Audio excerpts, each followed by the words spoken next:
Oh,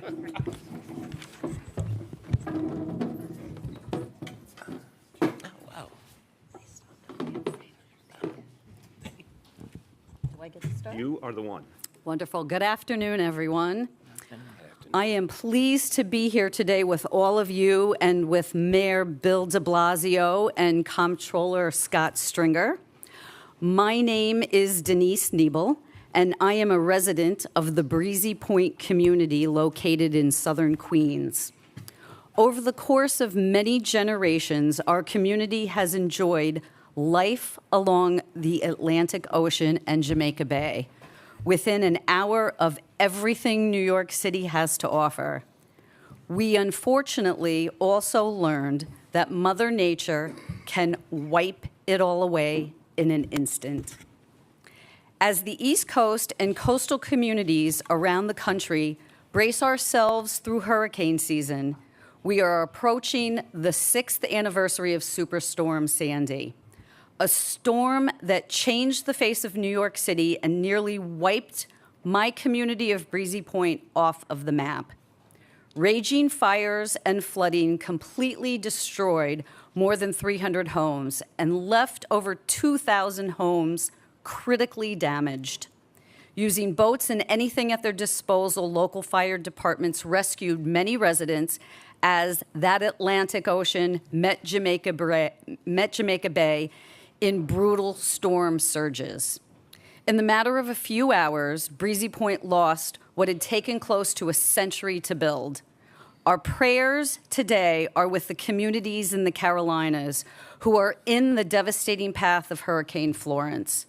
We know firsthand all that they will be going through. Climate change is real and has had continuous severe impacts on our coastal community, vulnerable neighbors across New York City, across our nation, and around the world. Breezy Point has proudly rebuilt much of our community to date, with a priority to be more resilient than ever before. However, resiliency is only one part of the fight against the effects of climate change. Sea levels are rising rapidly, the storms we face are growing in severity and happening more frequently. The future of my community and our city depends upon addressing the root causes of climate change. As Breezy Pointers and New Yorkers, we will always be grateful for the help and support we received in rebuilding our community. I stand today with Mayor de Blasio and Comptroller Stringer and join in their efforts to preserve our environment, stave off the devastating consequences of climate change. Thank you. Well done. Thank you so much, Denise. Let's give her a round of applause, everyone. Thank you. Denise, first of all, thank you. We've talked a lot over the years. Thank you for all you have done, your leadership, and so many other people in Breezy Point who have done so much in the recovery effort since then. But what the picture you painted reminds us, anyone, and I don't know how many people here in this room were there in the days after Sandy and Breezy Point, but it looked like there had been a bombing run that had hit Breezy Point. It was literally devastated. The charred remains of so many houses, and a feeling, and what you just said was so powerful, that generations of families had lost everything that they had built. And that was because of climate change. I feel it's profoundly clear that from that moment, New Yorkers have not doubted that climate change is real, because it came home to us, our worst natural disaster in our history. And I want to thank you, because it was tough to rebuild, I know, but you and so many others have. We remember that Sandy left an extraordinarily negative impact on this city. We lost 44 lives because of Sandy. We lost $19 billion worth of property. The impact was $19 billion on our city. This is one storm. And we're having this discussion on the day when, as you said, the Carolinas are facing something that could be as bad or worse, all because of climate change. So I don't meet a lot of deniers here. I don't meet a lot of people in New York City who question what we're up against. And that personal history that we've all been through, all of us who saw it, all of us who walked through the neighborhoods and talked to the residents who felt the horrible brunt of Sandy, that history has propelled us to this day when we're doing the kinds of things we need to do to finally address this issue. And we're going to need a lot of other people all over the country to do to finally address this issue. I want to thank everybody who is here with us. I want to thank our hosts, and this is a great facility we're in. The Building Energy Exchange is the kind of organization that we're going to need a lot more of, that works with government, that works with the business community, the real estate community, the design community, to constantly look for ways to use less energy and reduce greenhouse gas emissions. So right here in this building, people are doing this work every day to make our city greener and to reduce the impact we're having in terms of emissions. Let's give everyone at the Building Energy Exchange a round of applause. Thank them.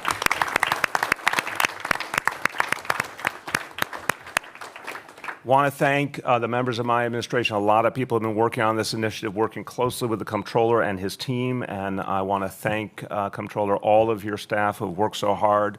I want to particularly thank two members of my team who are here today, our Director for the Office of Sustainability, Mark Chambers, and our Director for the Office of Recovery and Resiliency, Janie Bavishi. I want to thank them both for their great work, and all of the advocates who have been fighting for these kind of changes for years and are setting the pace here and around the country. And a lot of them are here. When I call out the name of your group, let me make sure I can hear that you're present. The New York City Environmental Justice Alliance. Okay. Align. Is Align here? Align. There we go. Environmental Defense Fund. You can all clap for each other, too. Okay. Block Power. Green City Force. 350.org. Natural Resources Defense Council. All right, all present. So all of you deserve our thanks, and we want to welcome your advocacy going forward, because we're all going to have to keep setting higher and higher goals to protect this city and protect this earth. We've talked about the hurricane bearing down on the Carolinas at this very moment. And I am aware of another painful reality. I'm going to leave early in the morning to go to the climate conference in San Francisco. Leaders from around the world. The idea of that conference is to keep pushing farther, because we all know the Paris Agreement exists, but there has to be a lot more done to live up to it. And we all know our own nation has stepped back. I'm going to fly into San Francisco in an area that's been ravaged by wildfires. California is literally burning, and that's because of climate change too. So this evidence just keeps mounting, and that means that our solutions have to be even greater, and we have to strive for things that we never thought we could do previously. The question always has to be, what's next? What's the next big thing we can do, and how we can help other people to do it? So that's the backdrop that we are working in. And look, it's not only going to be about New York City, of course, or even the entire United States of America. It's going to take a global response. There is an actual dollar figure that has been estimated as what we need globally to finally create the kind of sustainable energy, renewable energy that would allow us to save this earth. As simple as that, to have energy sources that would no longer poison us and kill us, but would actually allow us to live. That dollar figure, that estimate is $1 trillion per year.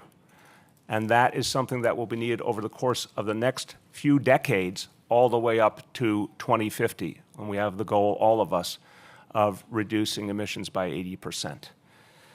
$1 trillion a year might sound unreachable, but when you actually look at it, it's the kind of goal that can be attained if we are bold enough. And we as New Yorkers have to be the boldest. We have to lead the way. We have to show others it can be done. We, as of today, are announcing that we will be the first American city to commit 2% of our pension funds to investments in climate solutions.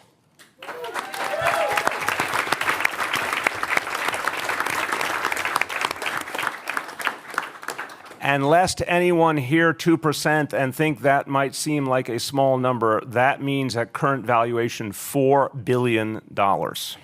That's real money. There had been an international effort, and it continues to try and get all pension funds to commit to 1%. We're aware of that, but when we looked at the reality, we said, right now, we know already we've got to go farther than that. And everyone, every pension fund, every government, every business has to do the maximum they can do. So we make this commitment today. And we're not just investing in solar. We're not just investing in hydro. We're not just investing in wind power and building retrofits. We're investing in momentum for change. That's what's so important to understand here. It's not just the physical impact that this $4 billion will have in terms of fostering better energy solutions. It also sends a message around the world. The financial capital of the United States, arguably the financial capital of the world, committing to this level of investment opens the door to many others doing the same and builds momentum for bigger and bigger solutions. Now, I want to give you perspective on what it would mean if this 2% goal became the norm. And again, to anyone who might be tempted to be cynical, I can name so many times in history where a goal was set that seemed impossible at the outset and was reached in just a few years. In many places in this country, a great example recently is the $15 minimum wage. First time people heard it all over the country, dismissed out of hand within years, front page news, now in more and more places becoming the norm in practice. We're going to have to do that on a very fast, intense level on this issue. But the top 50 United States pension funds invested 2%, just like we're doing. That would be enough to convert half of the homes in the United States of America to solar power.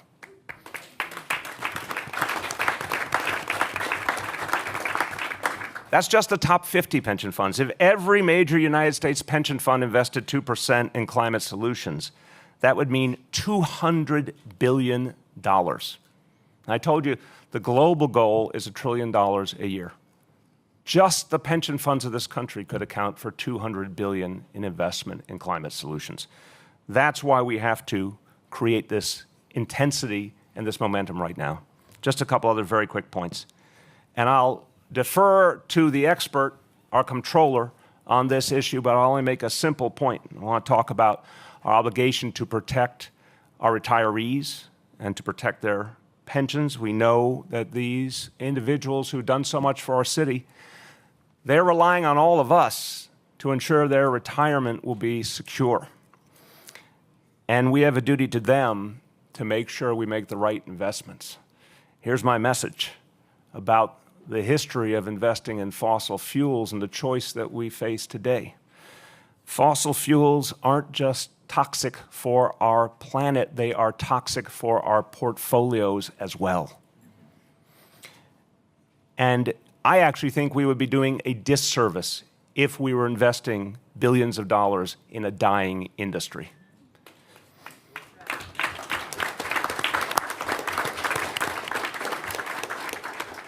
I will say that a few years ago, I had the honor of being invited to the Vatican for a meeting of mayors from around the world, and it was related to Pope Francis's focus on fighting climate change. And at that meeting, I heard for the first time the notion that we need to strand fossil fuel assets in the ground, that they're actually a danger. They're not to be extracted. They actually have to be left there for our own survival.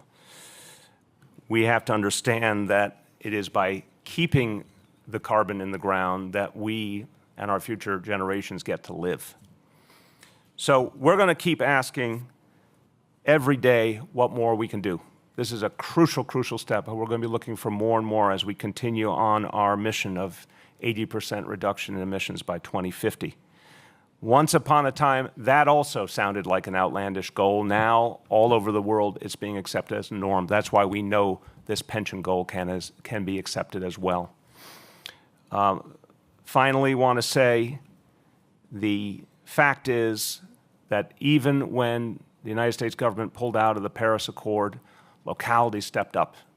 And we understand this is maybe a way to say it, this is a do-it-yourself movement. When the United States pulled out of the Paris Agreement, over 300 American cities stepped forward and reaffirmed their commitment to those goals.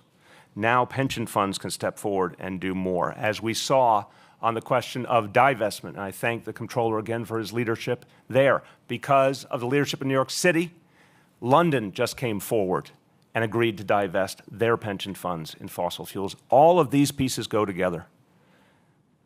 This announcement of a 2% commitment in investing in climate solutions is a major milestone and a major step forward, but it will not be the last in New York City.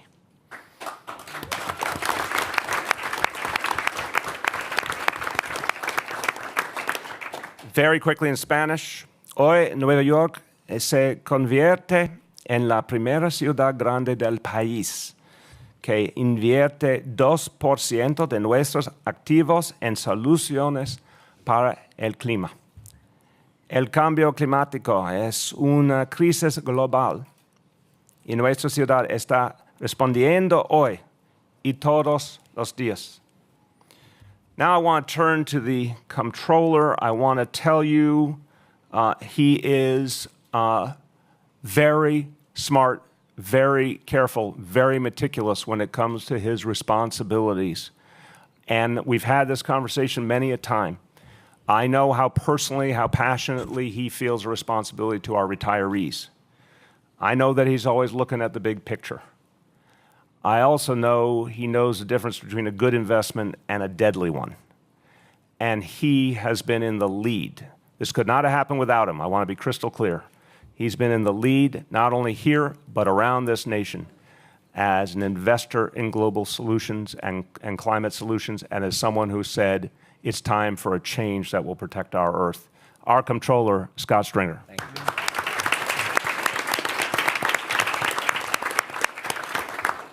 Thank you, Mayor de Blasio. That was very, very kind, and I really want to say to everybody that the mayor and I have really had long, extensive discussions on what our fiduciary role is, but also what our obligation to our city and planet is all about. And that's why I think it's so important that we are here today with advocates and activists, and two of the most, I think, thoughtful union leaders that we have today, Mike Mulgrew and Henry Garrido, and I know they're going to talk. They have been thought leaders on these issues. Denise, the mayor and I have worked with you in Breezy Point for many years now, and the fact that you're here today signals that what we're doing is something that our city very much wants. So I do want to say to the mayor that we're excited as a city to see you off to the work that you're going to do in San Francisco. And today's announcement, I think, will fuel, no pun intended, will give you the leverage you need to start building a global effort around this. The mayor mentioned Hurricane Florence. It's churning down the Carolinas at a 40-mile-an-hour surges, 40 inches of rain. These are extreme weather incidents are becoming more and more common because of climate change. And as they grow stronger, so does the devastating toll it takes on everything in its path. A physical toll, a financial toll, and a human toll, especially on everyday working people. Now, Denise talked about New Yorkers that are still struggling to recover from the damage Sandy did to communities. And while Washington ignores the growing threat from climate change, we here in New York must act to protect our communities. As a trustee and investment advisor to the fourth largest pension system in the country, the mayor's right. My top priority is to safeguard the retirements of city employees. That includes New York's police officers, teachers, firefighters, and city workers. Along with our pension trustees, Henry's here, Michael, and all the others, it's our fiduciary responsibility to reduce risk and maximize opportunities for our beneficiaries. And that's why, working with our trustees, working with the mayor and his team, we took bold steps to make our pension funds better prepared for a future led by green energy. Going back to 2015, we divested our holdings from coal companies that pollute our planet. this January, being aware of the financial risk of fossil fuel reserve companies, we took the historic first step of looking at divesting our $200 billion portfolio from them. And today, we are taking another monumental step. We are setting a goal of doubling the pension fund's investment in climate solutions over the next 3 years. Those investments include alternative energy, green buildings, pollution prevention, and sustainable water systems. By putting our money toward renewable energy, we're reducing the risk to our retirees from climate change, because the mayor makes the very valid argument that a lot of these fossil fuel and energy investments are actually on the way to becoming stranded assets, and that we have to think about how we invest for the 21st century, not the 20th century. And we're also doing this with the goal that our children and grandchildren will have a planet that is livable, that they will have the opportunity to breathe clean air and to live long lives. We talk about all the success the medical profession has in sustaining and prolonging life, and yet on the other end of this, we seem to be doing everything we can to create a planet that is not livable. And that doesn't make sense to me, and it doesn't make sense to our trustees. We want a greener Earth, and today we're taking this important step. I, too, want to thank Susanna Vicker. She's usually behind the scenes, but she's at the table today. She's our trustee of the pension fund and worked with the Bureau of Asset Management on these issues. And one last point I want to make to all of you. We didn't make up a number. We didn't pull this out of thin air. We have been at a 1% investment strategy long before other public pension funds. And today, through a lot of hard work by our professional team, we believe we can get to that 2% within the next 3 years. And that is why we have put it out there. So, Mr. Mayor, get to San Francisco and help change the world. But for all of us, we are very grateful to our trustees and the work that they're doing. Thank you.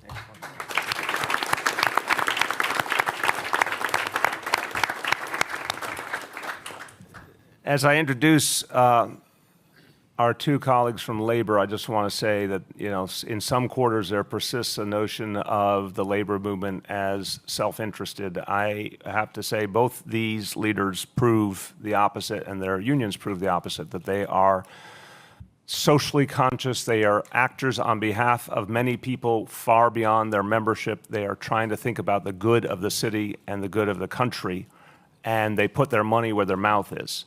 And this is, to me, the highest expression of what the labor movement has always been meant to do.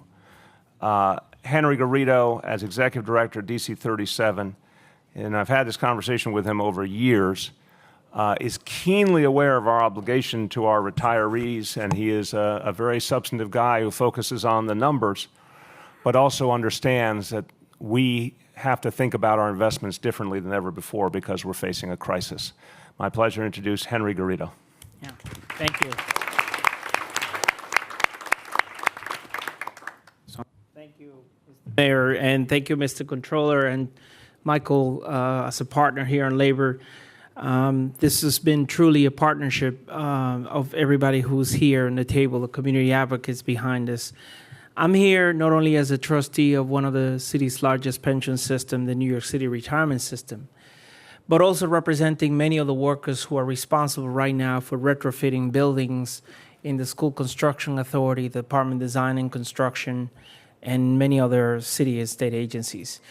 But I'm also here representing myself, my family, the many hundreds of families of city workers who live here in the city who were devastatedly hurt by Hurricane Sandy and many other manifestations of climate change.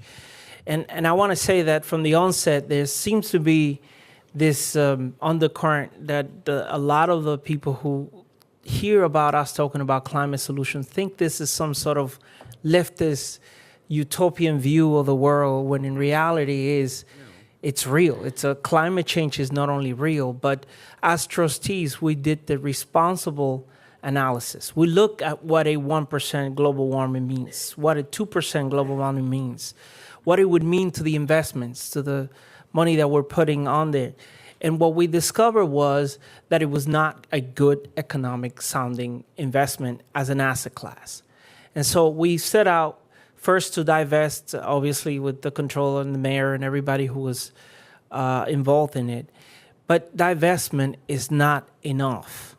We now need to reposition, repurpose the millions of dollars that we have now that will be otherwise used for fossil fuel and reinvested in clean energy. I had a great opportunity to go and visit the country of Denmark to look at offshore wind. And yes, offshore wind will be coming to New York. Hopefully there is an RFP now for for Staten Island and for Brooklyn, where they can provide energy at a minimal cost compared to what we're doing here. So from an economic point of view, it's very rare to see an investment where you can create good paying jobs, where you could do green energy for the people who live here, and it's still a sound economic investment that could bring you greater return than a dying industry, which is the fossil fuel. So we're very proud to be here, very proud to support this. We're going to continue the fight. And to the many, many members of DC 37 and all the city workers whose pensions are invested into the many assets, rest assured that we did not do this just from an emotional point of view. We did this also fiduciarily. We did our analysis. This is a good, sound investment we should all be proud of, and we look forward to continue to work with the team to reinvest into green economy here in New York. Thank you. Thank you. And I want to thank you, Henry, and as I turn to Michael Mulgrew, just to say that Michael was here with us when we made the announcement on divestment, and I remember his remarks that day, and again, the passion he feels about using our assets in a smart way that actually can protect all of us. It is a very important development to have labor leaders who think on that big picture way, think about all the impact that these investments have to have for all of us. And Michael, you're one of the reasons that we've gotten to this day. My pleasure to introduce Michael Mulgrew. Thank you, Mr. Mayor.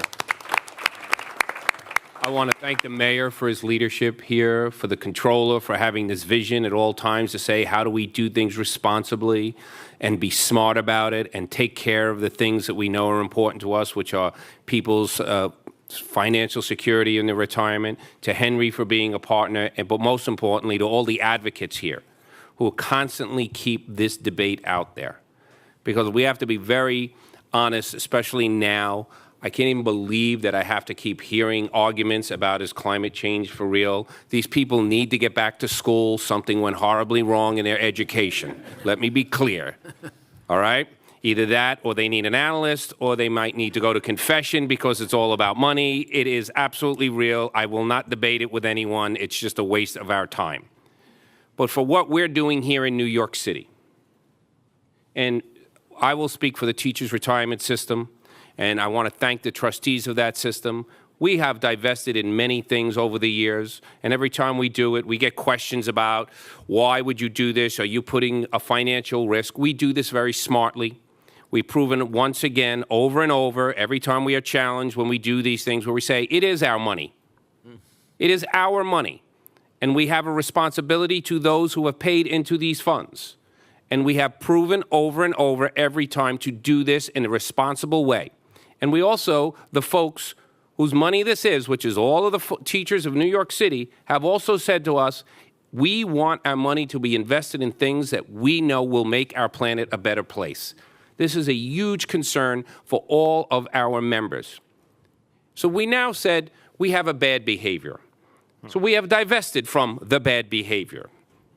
And when you see good behavior, you should say, support it. We are now going to invest more in the good behavior, which is smart energy.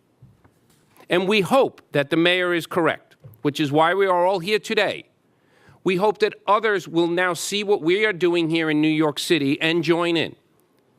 Because we will not be here, everybody in this room, sorry to be morbid, but when you poll people under the age of 21, this is one of the top 3 issues for all of them. They understand how real this is. And they will look to us to say who tried to help and who tried to make money. And when the criticism starts, which every time we do something like this, I know we're probably going to get a question on this, and we'll get a critique in a newspaper or an editorial about how we're being irresponsible, I will say now and give you the answer. Those who are critiquing us do not care about anyone's retirement security or the well-being of the earth. They have a financial interest to try to keep their industry. And when their industry finally does collapse, they will make sure that they file all the legal papers for bankruptcy so that they will never, ever financially be held accountable for what they have done to our planet. So I am very proud to sit here today with the mayor, with the controller, and with all of these advocates in this room, and we are thanking you all and looking forward to this process. Thank you very much. Amen.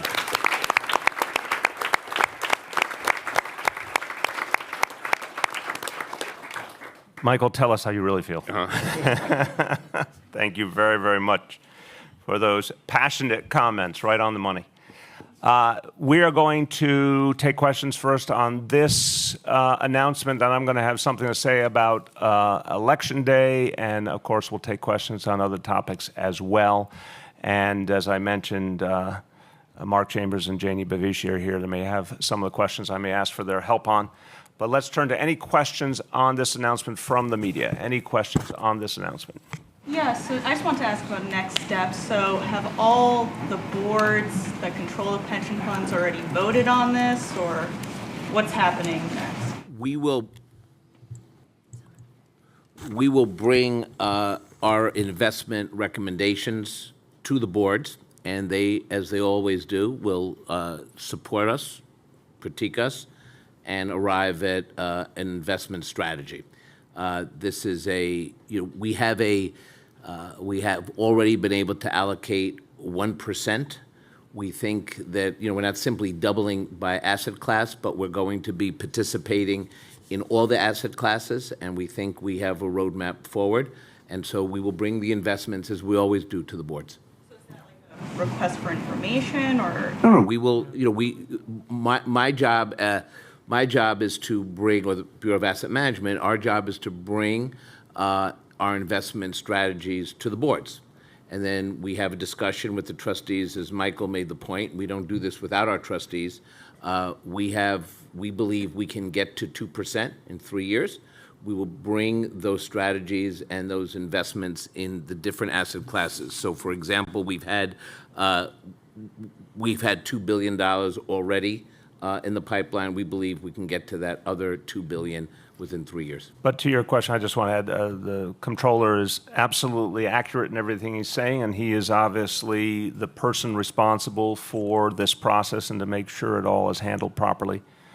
I'll just state the obvious. If you look at the board composition on the two biggest boards, and you think about all of us sitting up here, we've obviously consulted with others as well.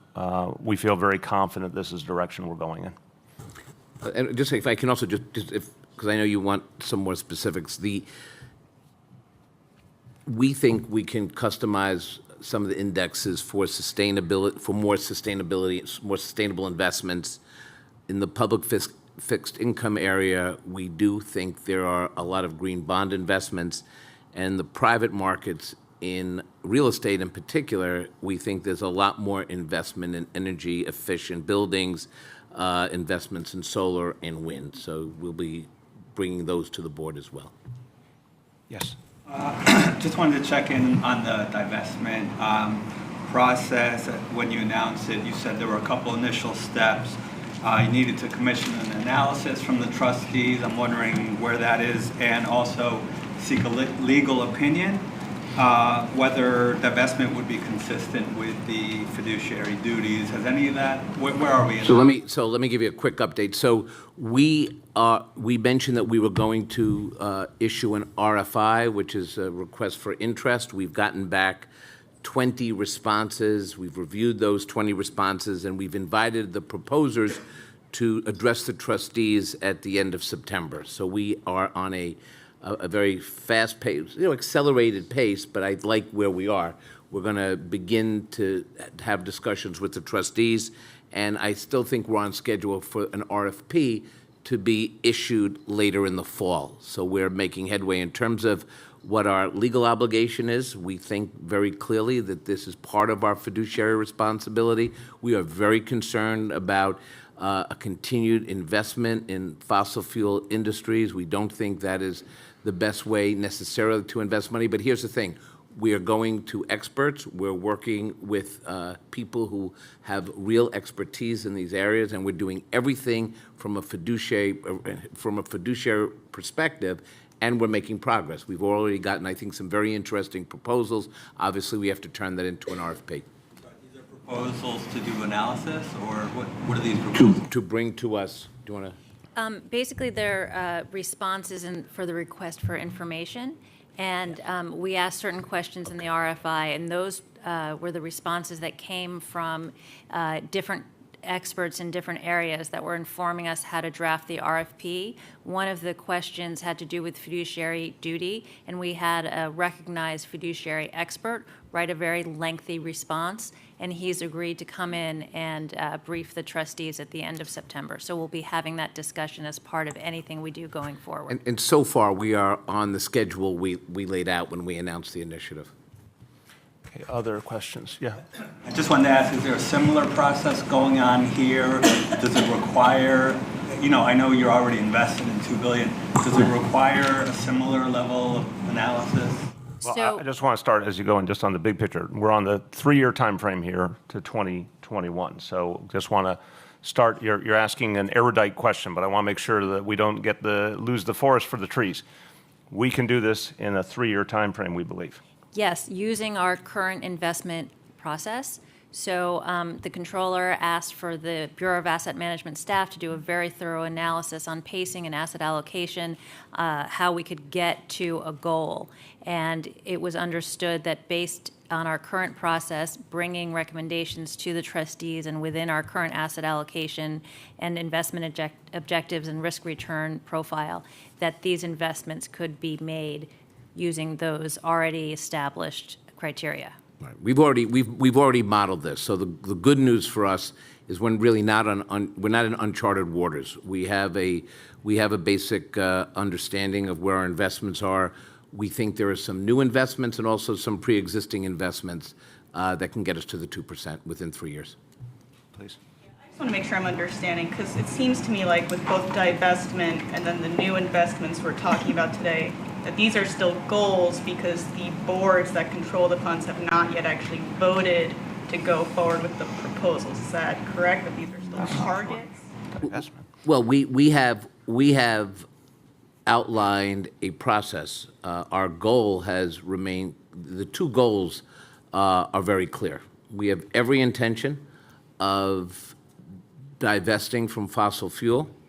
Obviously, there is a roadmap and a process to do that. That's what we're going to now. We have a goal of getting this now to 2%.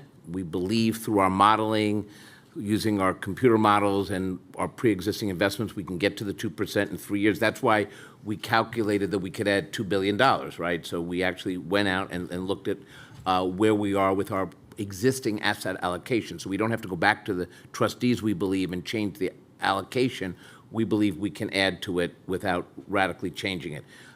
Keep in mind that everything the mayor and I do is with the full support of the trustees. So we're going to continue to go back to Mike Mulgrew and Henry Garrido and the other trustees. Michael? So in terms of this divestment in fossil fuel, I want to go back to other divestments. It takes a period of time, usually about three to 4 years to get it, 2 to 4 years really. We've divested many times from many different things. Gun manufacturing is one.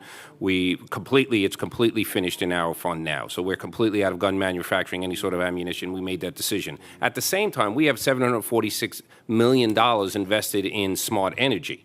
And that was done by our trustees saying, these are good investments, one, and plus, they are things we actually believe in, so it's a win-win. So now that the trustees have said, since these investments are actually very good for us, we would like to continue to do even more, which is why we are here today. Because we're all saying together that we want all the pension funds to move forward. We also, on the fossil fuel, let's be clear, just on a regular investment, we believe those investments are going to be very, very bad in a short period of time, which is why we have also said we would like to get it. But it has to be done in a responsible way. People get their work done. When we make these announcements, the boards understand that this is the direction we're asking them to do. We're giving them the authority to do this in a responsible way. But it has to be done by all of the legal ways that they have to follow for their fiduciary responsibility. We get there. Can I add ahead, to that? Henry. I think, I'm sorry, part of the problem with this is this isn't like all in one bucket. It's like you flip a switch and then all divestment from that is fossil fuel is in different assets, right? Whether it's real estate or whether it's, private equity or whatever. So to divest as an idea you vote as a goal, you then have to go and undo all those assets without hurting the system. So every one of them, you divest them from multiple different things at the same time with this as a goal. Likewise, if you're going to invest $2 billion or if you're going to invest $4 billion into new climate solutions, you also have to invest in different things, whether there's solar, wind, or real estate, so you have to then reconstruct how that looks out, understanding that you still have a goal that the trustees have voted on. That's how it happens. So it's kind of gets into the weeds and complicated, but that's how it usually happens. Scott? Yeah, I just want to make the point that 3 out of the 5 boards have asked me to begin a process of divestment, something I support, as well as the mayor, who's also a trustee. As we go through this process, we have certain benchmarks to hit. We wanted very much to put out an RFI because we wanted to capture the best ideas and the best people so that when we issued the RFP, we had our due diligence in place. I will tell you that we are absolutely on target. The pace, as Susanna mentioned, is very much exactly where we want to be. This is the second part of this, which I think Henry alluded to, which is it's not just about what we take out of the system, it's what we put back in. And part of that is a continuation of the trustees' desire to invest in clean energy. One, because we'd like to play a role in saving the planet and our city, but equally important, there is a fiduciary need to look at the technologies of the future. And there is, by any measure, we get a lot of interest in green bonds. We get a lot of interest in, green investments. This is going to be, I think, the beginning of a broader portfolio question for us, not just today, but 10, 20 years from now. And we are laying a foundation in the controller's office with the mayor's staff and the trustees to be prepared to take advantage of those technologies. And I think that's very critical for the retirement security of our trustees. Amen. Yes? For the controller, how have the retirement funds performed compared to index funds? We are still a full percentage point ahead. If we indexed everything, we are still ahead at least a percentage point. And in the 4 years that I could speak of, we have hit our actuarial target over the 4 years, or now 5 years I've served as controller, 7 point. Okay, let me which see. is There's exactly 7.4%. other questions on this announcement. I want to see if there's anything else on this. Yes? Yeah, just last one. So obviously, teachers and NICERS trustees have voiced support. So do fire, police, and trustees from BRRS also support this plan? So they have not said yes or no. They want to look at each project as it comes, and we're going to give them all the information so that they can make the informed decisions. I do think we have the three funds, and we're certainly going to work with them. Yeah, and just in terms of achieving these goals overall, and you guys can confirm this, but I'll do the common sense point, because so many of the assets are in NICERS and in the teachers fund. We're talking about being able to achieve these goals either way. We look forward to the maximum involvement, but any of these two alone would be huge anyplace else, and we can get there with what we have. And I just want to, we also have the trustees of the Board of Retirement System. That's the third one that the trustee is not here today, but we will be supporting that in Bears as well, too. Yes. Okay, last call on these questions on this announcement before we go to, again, I want to speak about Election Day, and I'll take other questions as well. Last call, going once, twice. Okay, let me say to everyone who has been so patiently standing, that if we're going to go into other topics now, so if you want to quickly escape, this is a great time to do it. If you want to stick around, you're totally welcome. And some of the sitting, too. Election day. I'm out of here. You're out of here. There's been a mass walkout. Thank you. Thank you. Thank you, everyone. I should go Let's give them all a round of applause. Thank you I all. should go too. Bye. Okay. Well done.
Get that door closed. Last chance to...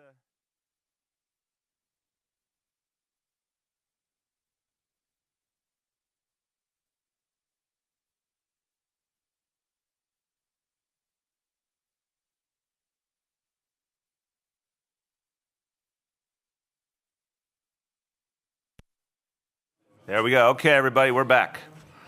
Just want to talk about the election for a moment. So we've got 6 hours left in this election day. Hold on. Come on. Last chance. Okay. We've got 6 hours left in this election day. I want to urge all my fellow New Yorkers, get out and vote. This is a crucial election. Polls open till 9 p.m. and literally every vote matters. I have talked to a lot of people around the city in the last weeks about the election a year ago in Virginia, a single seat for the House of Delegates that literally determined the control of that legislature came down to a tie. A vote in a local election that was a tie. They had to draw straws or whatever they do to break a tie in Virginia. But that is another reminder of the power of a single vote. So please, everyone, get out there and vote. If you need to know where your poll site is, you can call 311 or go online, voting.nyc. The biggest part of the voting day is coming up. People, particularly vote between roughly 5 o'clock and 8 o'clock. This is the crucial moment. So I want to ask all our colleagues in the media, please get out there to people how important it is and how they can find their poll site if they need help with that. Now, I want to say we have felt the urgency of this moment. There is a very deep feeling in communities all over this city, and we're seeing it all over the country as well, that people need to get involved more than ever. Our Democracy NYC initiative has been trying to, in every way we can, encourage participation, encourage voting. Obviously, nonpartisan across the board. We want people to vote of every persuasion. The most important thing is that they participate. We have registered already this year over 10,000 New York City public school students, seniors in high school, who will be voting for the first time. We held a voter registration drive in our corrections system, because remember, a lot of people who are in our jails are awaiting judgment, and they need to have a right to vote. Folks who are found guilty of low-level offenses still have the right to vote. We want everyone voting. We have tried to make word about the primary clearer and more available. This is an unusual primary, obviously a Thursday primary. We've had ads on the Link NYC kiosks. We've sent letters home with public school students reminding their parents of Election Day. We've posted signs all over the city. We're going to be doing that again in November and going forward. There has been in this city, in this country over years, a decline in voting. We have to combat that. And I think this is a moment in history where actually that trend can be turned around because there's greater interest, greater concern. People know how much their vote counts a lot more now. But that leads to the very important point that voting is very hard in New York City and New York State. It's too hard. It has to change. I wish I did not have to give you a personal vignette, but I will give you a personal vignette. I heard from Dante as he was going today to his poll site, and he was going in to vote and thought everything would be easy because he had a voter card that was sent to him by the Board of Elections telling him his poll site, alerting him to the primary election, and, of course, indicating that he was a member of the Democratic Party. He presented that to the officials at his poll site, and they said they could not find his name in the registration book and told him he could not vote on the machine and would have to vote on an affidavit ballot. He was holding the card from the Board of Elections that they sent to him. Perfect evidence of his registration and where he was supposed to be, and he was in that location, and they told him he couldn't vote on the machine.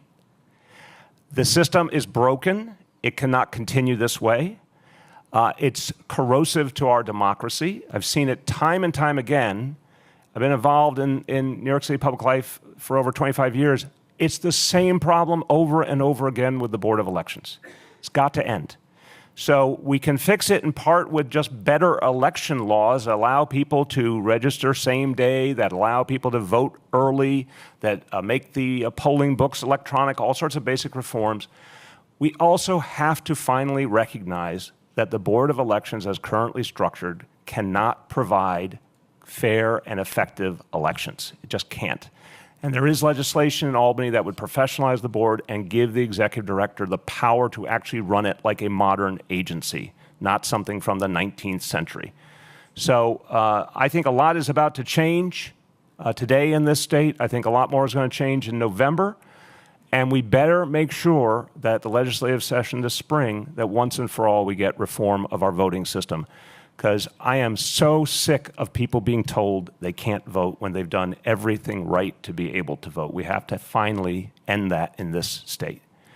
Just want to say a few words in Spanish about today. Hoy es día de las elecciones primarias y les pido a todos los neoyorquinos que voten.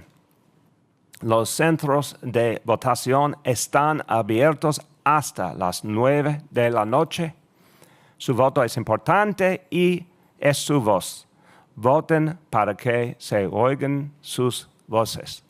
So everyone, despite my frustration, I reiterate that the best way to fix this process is to start by voting, and everyone has a chance to do that today. With that, we will turn to any questions about the election or anything else. Yes? Where was that polling place that Dante went to? East 88th Street. I can get you the exact address, and I will get you the name of, I believe it's a school, but East 88th Street, Manhattan. Given all you just said about the Board of Elections, do you have confidence then in the results of the election? And do you want to change your mind and tell us who you voted for? My vote is between me and my ballot. Do I have confidence? I have confidence that the results will be counted. I have confidence in that way. What I'm concerned about is how many people are not voting because they have so many times been disappointed in the process. So, I think your question is a good one. I want to answer the first question. Do I expect accurate election results tonight? Yes. I don't think we need United Nations observers or anything like that. We will have accurate counting of the votes that were cast. That's not my central problem. My problem is how many people are not voting because it is so hard to vote. There's an estimate of about 2 million people in the state who are eligible and not registered. I guarantee you, if you had same-day registration, that instead of 2 million people not participating, that number would be much, much less. If you had same-day voting in the busiest city in the world, I think we can claim that title. If you had early voting, a whole lot more people would vote if it wasn't just reduced to 15 hours on one day of the year.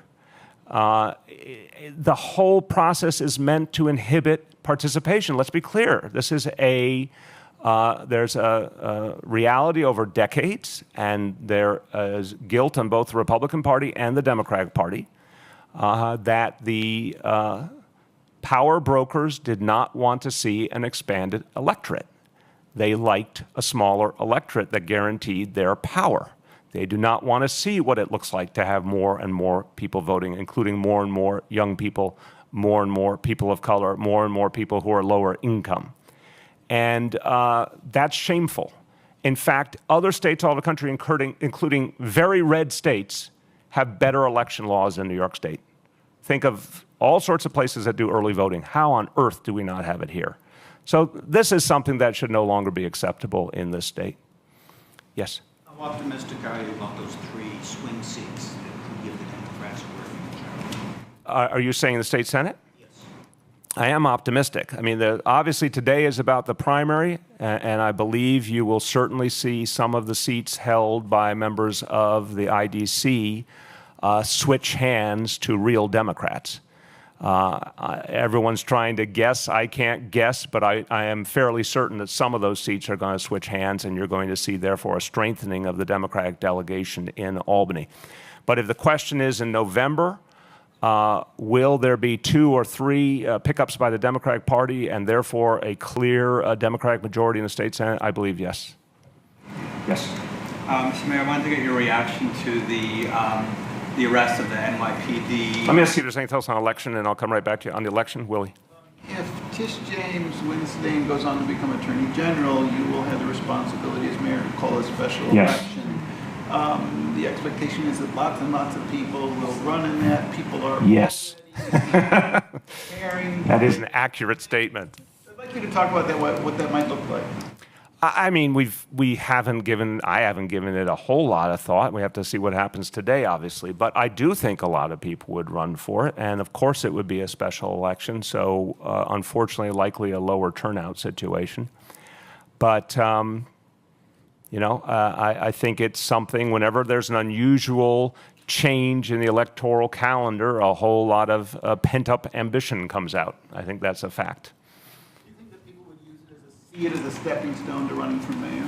I think some would and some wouldn't. I don't mean that to be coy. I think it is obviously a place where you're serving on a citywide level, and there's a very natural argument that if you can get to a citywide platform and do good work, of course that has ramifications for the future. But I think there will be other people that say it's not worth the bother if they feel they have a seat now that they feel good about and they feel is a good platform for what they're trying to do. So I don't think there's only one way to look at that. I wanted to get your reaction to the news that Larry Schwartz, someone who's really close to Governor Cuomo, was the person who gave the final sign-off on the mailer regarding Cynthia Nixon, and his explanation that he didn't turn it over to see the other side. I've known Larry a long time. He's a very smart guy. I wasn't there, but anyone approving a mailer normally looks at the whole mailer. But more importantly, from my point of view, we all need to know everyone who was involved. It's as simple as that. And I've said it. I know Comptroller Stringer said it too. Anyone who approved that mailer should be fired. So I don't think it should be hard for the state party and the Cuomo campaign to say, here's everyone who saw it and everyone who approved it. And I think it's very simple. It was unconscionable. And to put it in the name of the state Democratic Party, that means that's supposed to be reflecting the views of all Democrats. It's an affront to the Democratic Party. It's an affront to all of us as New Yorkers.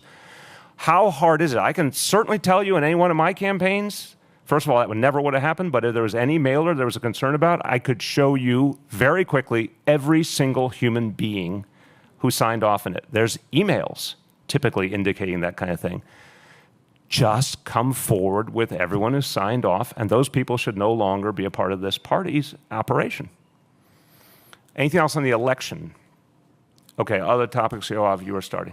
Yeah, I just wanted to get your reaction to the arrests of the NYPD members, current and former, relating to those prostitution and gambling. Yeah, it's disgusting that they did that, and it's anyone who took that oath should never be engaged, obviously, in criminal activity, and it's unacceptable. And, I have a very sharp view on things like this. it's very sad when people do something like this, but it's also very important that they be caught and it be made public that they were caught. So I want to thank everyone at the police department who did this investigation and the DA's office for bringing to light what happened here. And everyone needs to understand there will be consequences. Yes? Related to what you were speaking about a minute ago with the mailer on New York One, on Monday, you were asked about it, and you said, I think the media should demand to know everybody who approved that mailer, get the names. I mean, this is what the media is very good at. And you went on to say, it's really simple, give us the name of everyone who approved it. You have not always been so eager to reveal the names of people in your administration who made decisions or approved things. So I want to go back to the case of Harendra Singh, where Emma Wolf was put in charge of negotiations with Harendra Singh and Neil Quatra, who had associations with Emma and your administration. So in the spirit of what you said here, will you please tell us everyone who approved and who made the decision to have Emma Wolf become involved in the negotiations with Harendra Singh? I appreciate the abstract connection you're trying to draw, but I will reject it out of hand. We're talking about something that, in this instance that you raised, has been fully investigated by numerous individuals and agencies, and it has been covered, and we're done, and no, I'm not going to comment further on it.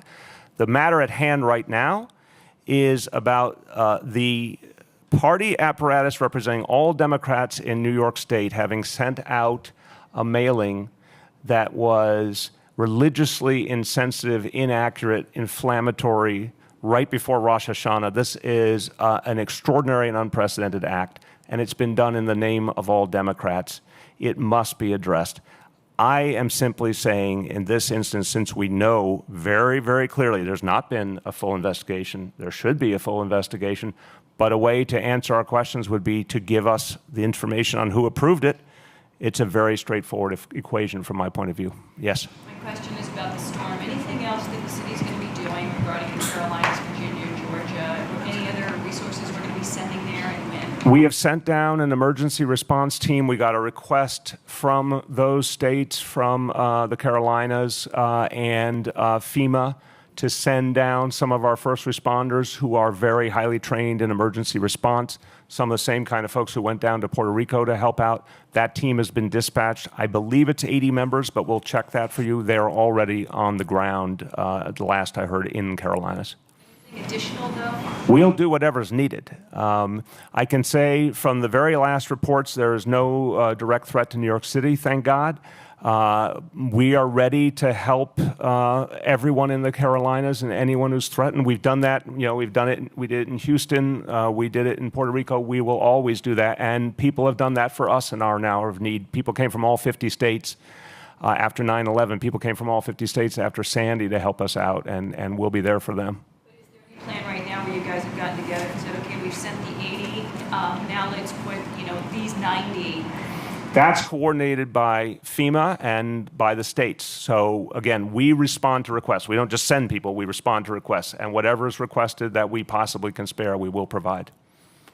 Yes? So I guess to go back, you were starting to talk about Hurricane Sandy. So I thought if you had an update on the Build It Back program progress. I know back in 2015 you said it would be completed by 2016. There's still homes in the air and people out of their homes. Look, I think I've expressed my tremendous frustration many a time. I'll express it again now. In retrospect, it was the wrong approach from the beginning. And I wish we had understood that better in the very beginning of the administration. We felt that so much had already been put into that approach that it was probably the lesser of evils to see it through. By all intents and purposes, the homes will be all done this year. There are a couple of very aberrant situations, and Janie, you might be able to define it better than me, but a couple of things where there's litigation or some physical situation that changed. But basically all the homes will be done this year. I've said publicly we're never going to use that model again. It does not work the way it needs to. But at least thank God for the existing projects that the city is involved in. They will be concluded this year. I guess you weren't mayor at the time, but what would you have done differently with this money from the feds on whether it would be a completely different program? I think it would have to be more of letting each homeowner take resources and make their own decisions. If I had to be really, simplistic about it, but I do think it hits the core of it. We actually have been working on an analysis to have something on the shelf for the future, God forbid, but we have to be ready. But if I had to boil down a lot of what I've heard from our team, and again, Janie's been involved in some ways, not directly as much with Build It Back, but in the whole resiliency effort, so feel free to jump in. I would say the notion that the city would become a single-family home builder was fundamentally flawed. We don't do that. It's not part of our expertise. We had to try and create it. It was a tough fit. I also think the rules from the beginning were really, really loose, so homeowners felt they would have a high level of choice, and that slowed down the process. And I think arguably people might have been better off with a sort of more stripped down approach. But if you had to boil it down, arguably if folks had just been given the money to make their own choices, and then if they wanted to go faster, they wanted to go slower, they wanted a certain approach, it would have been their decision rather than a government entity trying to sort all that out. We might be in a better place now. Does that sound right? That sounds right. All right. Yes. Army Corps put out several proposals to fight storm surge, but they have gotten some pushback from local officials who are concerned they don't account for sea level rise or won't combat the issue. Have you or the Mayor's Office of Sustainability taken a position on those proposals? I'll start very broadly and then let my colleagues jump in. I met with the head of the Army Corps, General Semyon, I think it was January. Mm-hmm. So, and it was a very productive conversation. I was very impressed by his focus on New York. And, I thought he had a very can-do attitude about the things that they would be able to do in the short term. That's all going to be clarified shortly in terms of what particularly can be done for the Rockaways. But the bigger topic of an actual barrier did come up. It is, as best I can understand, and I'll let the experts weigh in, but it is the smartest direction to go in to try and do something structural. But the problem is, it is a long-term project if ever there was one. We're talking, I believe it would be right to say, minimum 10 years. You guys will speak to that. So we're going to keep pursuing that direction, but we got to do a lot of other things in the meantime. And the mayor's talking about the barrier for Jamaica Bay in particular. There are other barriers that the Army Corps is proposing. We're working with the Army Corps and the states of New York and New Jersey to sort through those proposals. They're tentative proposals at this point, and we'll continue to provide them data and our best projections for sea level rise and storm surge to make sure that they are as well informed as possible. Yeah. I mean, I know it's a federal project, but there's been some criticism that the communities who are even affected haven't even known about their public process of commenting on it. I mean, would the city try to do an outreach or something, kind of the way you guys have been doing the voter outreach? Absolutely. I mean, so I understand that process is starting soon for the next round of activity, and we absolutely want a lot of involvement. There's a huge amount of interest. Certainly, I'm reflecting on meetings I've had in the Rockaways as one example, but in other communities as well, there's a huge amount of interest. Jenny, you want to speak to, or Mark, what's next in that process? Yeah, we'll be pushing the Army Corps to do outreach in all the affected communities. We've been working with them to and advocating for those kinds of meetings, and we'll certainly be involved in getting the word out. Okay, let me see if there's anything else before we close up. Last call, yes. Would the city be different if Cynthia Nixon were to win the governorship? Well, thank you for that broad and thoughtful question. There's no effort at entrapment there. Look, all I can say is the voters are deciding as we speak, and we're going to know very soon who the nominee of our party is. I just want to say, what I think, whatever the outcome, this has been one of the most high-impact elections that I've seen in my life before a single vote ever was cast. And the presence of Cynthia Nixon clearly is one of the most important reasons why. And I really do believe, and I would tell everyone, brace yourselves for this spring. I think we're going to see a legislative session for the ages, where the MTA, rent regulation, mayoral control of education, a whole host of things are going to be up for grabs at once, I believe, with a Democratic state Senate. But the fact is, it's going to be a different discussion about election reform than it would have been had she not run. It's going to be a different discussion about criminal justice reform than it would have been had she not run. There's going to be a Democratic majority that's unified, and she clearly is one of the reasons why that happened. So whatever the outcome, she has certainly performed a public service by stepping forward. I just am offering an analysis. Thanks, everyone. Dante, to the best of my knowledge, has not made any public endorsements. It's East 88th. Eric will get you the exact address. Let's talk about it. We'll see if he agrees to that condition. Thank you, everyone.